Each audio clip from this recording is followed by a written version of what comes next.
Hello friends, आज के हमारे वीडियो का टॉपिक रहेगा the Caroline war.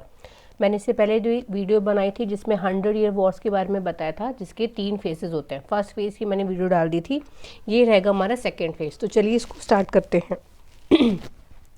The Caroline war was the second phase of the 100 year wars between France and England following the Edwardian war. It was so named after Charles V of France, who resumed the war 9 years after the Treaty of Brittany. The Kingdom of France dominated this phase of war.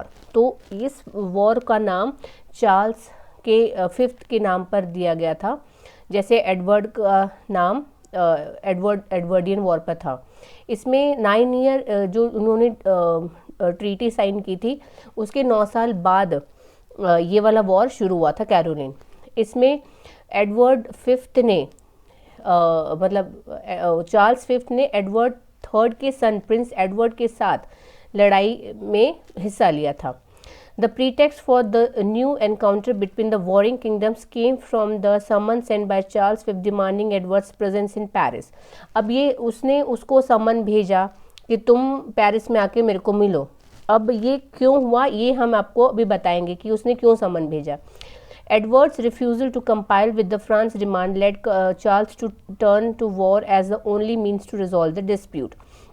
The context for this summon came from the involvement of Prince Edward in the Castilian Succession War of 1366.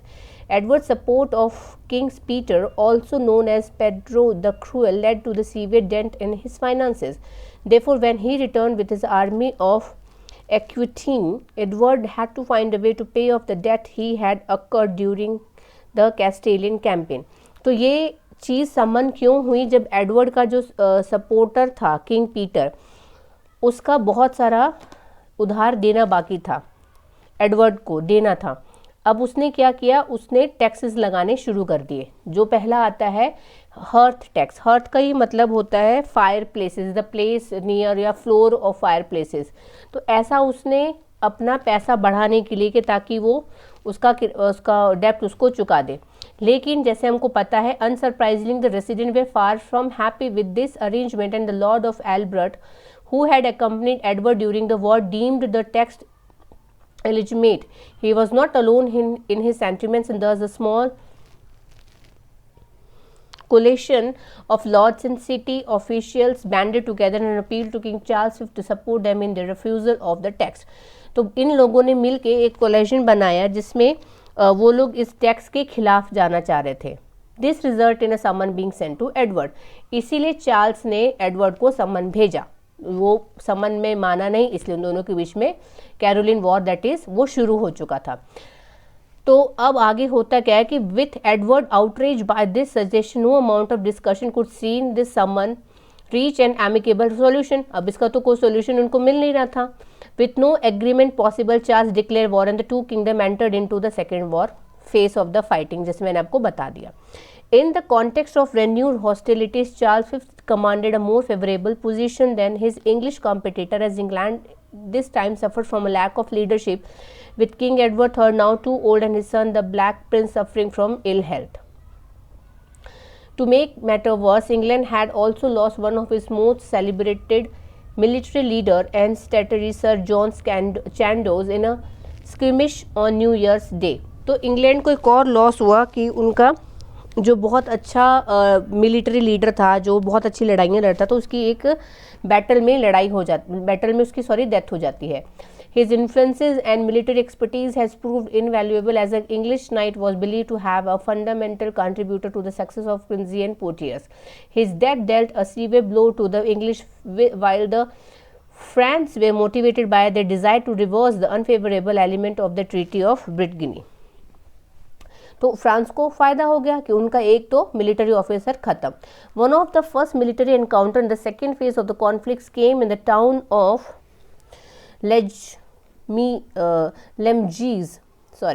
Lemges, who had fallen into French hand in August 1370.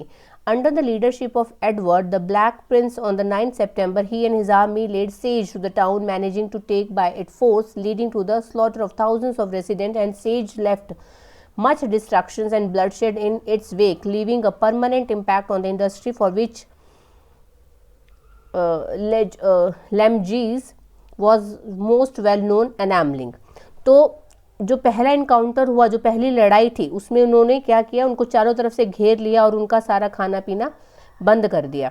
The first major naval engagement would came 2 years later in 1372। उसके 2 साल बाद फिर हुआ, ला Rochelle में हुआ।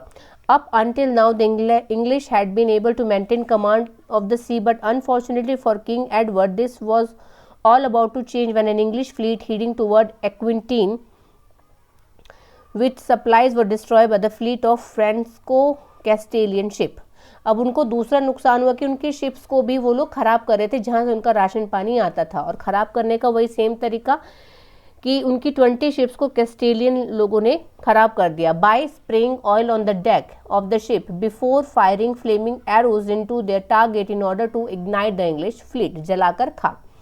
The joint Castilian and French victory had the impact of undermining the English command of the sea as well as affecting their supplies. Sadly, England would not be able to recoup their losses at the Battle of La Rochelle, would mark the beginning of many defeats. For English, मैंने बताया था उनकी France को बहुत ज़्यादा domination था second phase में। The French would prove successful in a series of campaigning under their military leader Bertrand du Guesclin. He had excellent credentials, having previously fought in the Breton War of Succession as well as the most recent conflict in Castile. By 1730, Charles V had recalled du Guesclin from Spain and made him the Constable of France, a role which bestowed the great responsibility of leading France to victory. The success of du Guesclin was his adaptation to the Fabian strategy, where pitched battles were avoided in favor of ebbing away at England through more indirect action. In response, the English used a tactic of medieval warfare called chevauchés.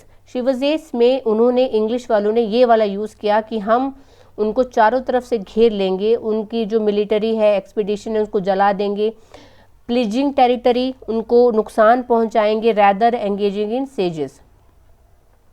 The desire effect would be impact of the efficiency of the land and thus devastate the economy as well as political stability। इससे क्या हो जाएगा, उनको जो उनकी जो economy है वो कम हो जाएगी, पॉलिटिकल इंस्टेबिलिटी आ जाएगी।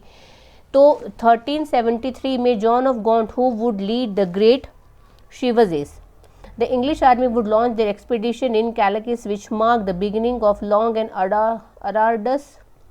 arduous जर्नी, मतलब tiring journey that took them 5 months and resulted. अब इंग्लिश ने क्या किया, वो समुद्र के रास्ते तो जीत नहीं पा रहे थे, तो उन्होंने कैलेक जो नाम की जगह थी, जो फ्रांस का एक पोर्ट है, वहाँ पे उन्होंने कब्जा करने के सोचा, लेकिन उसके लिए बहुत ज़्यादा चलना पड़ा उनको। 5 months का था जिसमें बहुत सारा उनका नुकसान हो गया, लॉसेस ऑफ मैनी लाइफ्स। ये कर रहे थे जॉन ऑफ गॉन्ट, ये उन्होंने ये वाला जो ग्रेट जो chevauchés था, ये उनका पहला था जिसमें उनका बहुत सारा नुकसान हुआ। As the remaining troop made their way across the Loire River, the Duke of Burgundy looked on at this now battle-weary and exhausted troop of men. By Christmas 1373, John of Gaunt's men, those who had survived, arrived at the Bordeaux जगह पे पहुंच गए। बोर्डो silent है पीछे के word.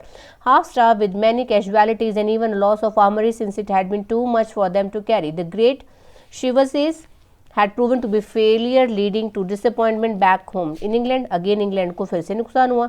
Meanwhile, du Guesclin continued to employ strategy with much success, मतलब France को फायदा हो रहा था। He achieved a number of victories, including at the Battle of Pontvillien, where he drove out any remaining English fighter before going to Poitou and Saintonge, forcing Prince Edward to leave France. In 1373, du Guesclin defeated the English again at the Battle of Seez, as the French laid siege to the town. This would prove to be very important win for the France, as it marked the last battle in a bid of recovering Poitou, which had in the Treaty of Brittany been assigned to the English. अब ये वाली चीज़ तो उनको मिल चुकी है, जो battle उन्होंने जीत लिया था वापस, जो उनके जो ट्रीटी में साइन किया हुआ था, अब वापस उन्होंने फ्रेंच वालों ने इंग्लैंड से ले लिया, तो अब उनको उस ट्रीटी की ज़रूरत ही नहीं थी। To make matter worse for the English, Prince Edward's health continue to deteriorate while another crucial military leader John third de Grailly who fought for the English was captured by the Charles fifth and died in captivity. तो England का एक और जो leader था, military leader था, वो भी मर गया। In 1376 Prince Edward's come to dysentery and died, leaving many of his loyal followers in shock. Not long afterward, his father, King Edward III, also passed away, leaving a young 10-year-old Richard II on the English throne. तब England के पास सिर्फ एक 10 साल का बच्चा बचा था जिसको राज करना था। Meanwhile, over the France, a change of leadership would occur when Charles V passed away in 1380। मतलब उसके 4 साल बाद ऑलमोस्ट वहाँ का जब इंग्लैंड का राजा मर गया तो फ्रांस का राजा भी मर गया, तो उसका जो थ्रोन था उसके बेटे को ही मिलना था। द न्यू फ्रेंच किंग, वो तब 11 साल का था, would in time become as Charles the mad, जो आगे चल के चार्ल्स द मैड के नाम पे फेमस हो गया, क्योंकि उसको एक टाइप की बीमारी थी जो साइकोटिक आउटब्रस्ट वो निकालता था, जो थ्रू आउट उसकी लाइफ में था। बहुत सारे लोग इस चीज़ को चाहते थे कि ये जो अनस्टेबल किंग है हम इसको हटा दें, wishing to seize control from the unstable king. With hostilities still in progress, the death of both King Edward III in England and Charles V in France marked the beginning of a new era for monarch and for the war, with Richard II and Charles VI both being extremely young until they come to the age their interests would be represented by other। अब जब तक वो दोनों बच्चे बड़े होकर अपना काम संभालते तब तक के लिए उनको कुछ न कुछ अरेंजमेंट करनी थी। तो पहली उन्होंने क्या किया, पहली तो उनकी फेल हो गई थी जो उन्होंने 1375 में बनाई थी, जो वो थी ट्रीटी ऑफ ब्रूज, जो फेल हो गई थी, treaty of Bruges. While Philip II, duke of Burgundy representing France and John of Gaunt heading up English interest, the treaty had be negotiated by Pope Gregory XI।